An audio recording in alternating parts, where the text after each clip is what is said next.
Il trempe sa main dans un liquide jaune et dessine un smiley sur la table. Lorsqu'il éclaire la surface avec une lampe UV, le visage apparaît instantanément.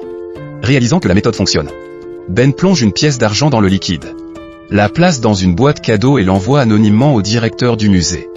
Quand la directrice voit la pièce, elle la ramasse pour l'examiner, ignorant qu'elle est tombée dans le piège de Ben.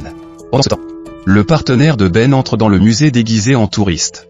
Il utilise une caméra pour filmer la zone et vise secrètement le laser vers l'alarme du coffre-fort, déclenchant intentionnellement l'alarme pour que le trésor glisse dans la chambre forte souterraine. Alors que l'alarme retentit, la directrice se précipite vers la chambre forte. Elle entre le code, sans remarquer que la poudre fluorescente recouvre désormais le clavier. Une fois à l'intérieur, le complice s'infiltre dans la salle des serveurs et met en boucle les images de sécurité.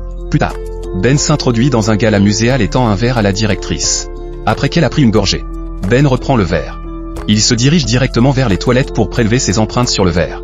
Il utilise le prince pour ouvrir la porte de la zone du coffre-fort, puis communique les lettres lumineuses sur le clavier à son partenaire, AFGLORVI.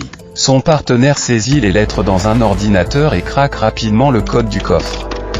Une seconde plus tard, Ben ouvre la porte du coffre. Il se dirige droit vers le coffre-fort, enlève le drap blanc et s'empare du trésor de 5 millions de dollars. Puis il quitte le musée comme si de rien n'était. Il ignore que le directeur a tout vu de ce qu'il vient de faire.